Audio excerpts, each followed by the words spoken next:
মূলো শাক কিন্তু অনেকেই পছন্দ করেন না, এবং যারা পছন্দ করেন তাদের জন্য কিন্তু অবশ্যই আজকের রেসিপিটি। আর যারা পছন্দ করেন না তাদেরকেও যদি এইভাবে রেসিপিটি বানিয়ে দেওয়া যায় তাহলে কিন্তু তারাও পছন্দ করবেন। রেসিপিটি স্টেপ বাই স্টেপ দেখার অনুরোধ রইল। প্রথমেই মূলো শাকটিকে ভালো করে কেটে ধুয়ে জল ঝরাতে রেখে দিয়েছি। এরপর কড়াইয়ে তেল দিয়ে তাতে ফোড়নে দেবো কালো জিরে, শুকনো লঙ্কা আর দেবো কুচনো পেঁয়াজ দিয়ে ভালো করে ভাজা হয়ে গেলে দিয়ে দেবো কিছুটা রসুন কুচি। সেটিকেও ভেজে নিয়ে দিয়ে দেবো আগে থেকে কুচি করে কেটে রাখা শাকটি দিয়ে মিনিট 5 হাই ফ্লেমে খুব ভালো করে ভেজে নেব।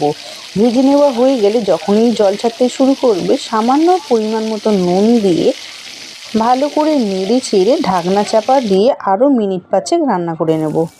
মিনিট 5 পর ফিরে এলাম, প্রায় শাকটা কিন্তু সেদ্ধ হয়ে এসছে। এরপর খুব ভালো করে মিশিয়ে নিয়ে দিয়ে দেবো পরিমাণ মতন হলুদ, আর অফ ক্যামেরায় কিন্তু আমি সামান্য একটু চিনি অ্যাড করেছিলাম।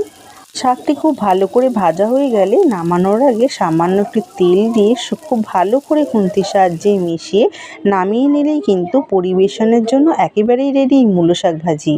রেসিপিটি একদমই ইজি, এবং আমার মতন কারা কারা মূলো শাক ভাজি খেতে ভালোবাসেন অবশ্যই কমেন্ট করে জানাবেন। আর ভিডিওটি ভালো লাগলে লাইক, শেয়ার ও সাবস্ক্রাইব করে দেবেন যাতে সবার আগে নতুন নতুন ভিডিও আপনার কাছে পৌঁছাতে পারে। ভিডিওটি সম্পূর্ণ দেখার জন্য অসংখ্য ধন্যবাদ। তাহলে ফিরছি পরবর্তী নতুনত্ব কোনো ভিডিও নিয়ে। ততক্ষণে ভালো খান, ভালো থাকুন, টাটা।